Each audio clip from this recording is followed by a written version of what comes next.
बहुत पहले की बात है। एक शिल्पकार मूर्ति बनाने के लिए जंगल में पत्थर ढूंढने गया। वहाँ उसको एक बहुत ही अच्छा पत्थर मिल गया, जिसको देखकर वह बहुत खुश हुआ और कहा, ये पत्थर मूर्ति बनाने के लिए बहुत अच्छा है। जब वो वहाँ से जा रहा था तो उसको एक और पत्थर मिल गया। उसने उस पत्थर को भी अपने साथ में ले लिया।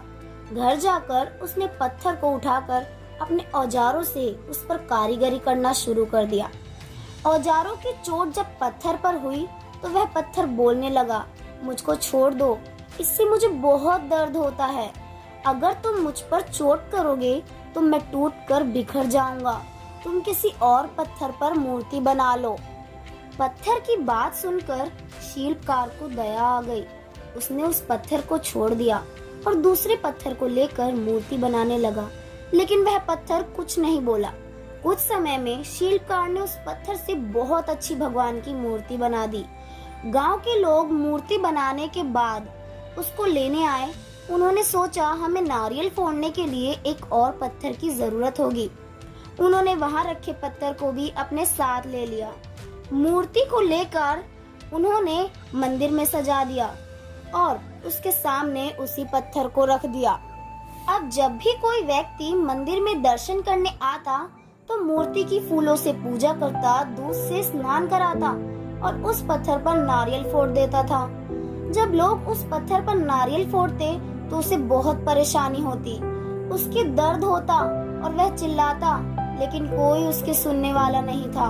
उस पत्थर ने उस मूर्ति बने पत्थर से बात करी और कहा कि तुम तो बड़े मजे में हो, लोग तुम्हारी पूजा करते हैं, तुमको दूध से स्नान कराते हैं और लड्डुओं का भोग भी चढ़ाते हैं, लेकिन मेरी तो किस्मत ही खराब है, मुझ पर लोग नारियल फोड़कर जाते हैं। इस पर मूर्ति बने पत्थर ने कहा कि जब शिल्पकार तुम पर कारीगरी कर रहा था, यदि तुम उस समय उसको नहीं रोकते तो आज मेरी जगह तुम होते, लेकिन तुमने आसान रास्ता चुना, इसीलिए अभी तुम दुख उठा रहे हो। उस पत्थर को मूर्ति बने पत्थर की बात समझ आ गई थी। उसने कहा कि अब मैं भी कोई शिकायत नहीं करूँगा। इसके बाद लोग उस पर आते और नारियल फोड़कर चले जाते।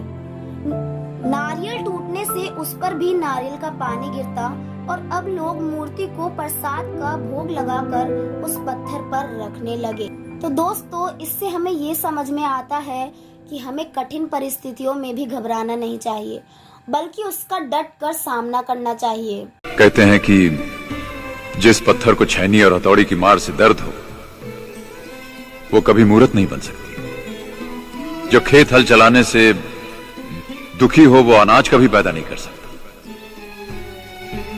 मां बाप की डांट, छैनी, हथौड़ी, हल जैसे जरूर हैं, मगर ये डांट ही हमें शिक्षित करती है, यही हमें प्रेरणा देती है। तो अगर आपको हमारी कहानी पसंद आई हो तो लाइक, शेयर, कमेंट कीजिए और ऐसी ही नई कहानी सुनने के लिए हमारे YouTube चैनल को सब्सक्राइब करें। मिलते हैं नेक्स्ट संडे को एक नई कहानी के साथ। तब तक के लिए